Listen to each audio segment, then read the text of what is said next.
Hello বন্ধুরা, কেমন আছো সবাই? দেখতে পাচ্ছ এটা আরবদের মজলিস। হ্যাঁ, এখানে বসে ওনারা গল্প গুজব করে থাকে, বিভিন্ন ধরনের আড্ডা দিয়ে থাকে।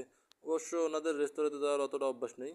এই যে দেখো কত টাকা খরচ করে মজলিস বানিয়েছে। হ্যাঁ, ওনারা ফুলেরও বেশি ইয়ে করে।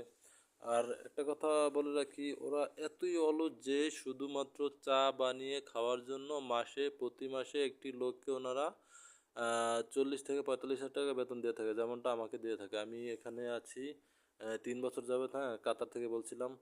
তো আহ, ওনারা মানে কি বলবো ভাই, এতটা অলস মানুষ কিভাবে হয় আমি প্রবাসে না আসলে বুঝতাম না। আমি এখানে কাজ করি, দেখো।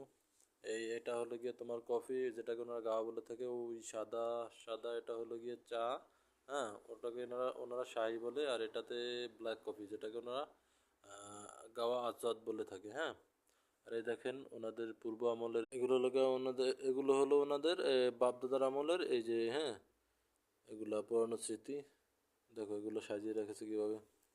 একটা কথা বলি, ওনারা হ্যাঁ সিগারেট খায় এখানে বসে। দেখেন এখানে বসে সিগারেট খায়, আবার সেই সিগারেট খাওয়ার পরপরই উঠে উজু ঠিক মতো করে কিনা সেটা বলতে পারি না, নামাজ আদায় করে। হ্যাঁ, তো তোমরাই বলো এটা কোন আলোকে বলবো যে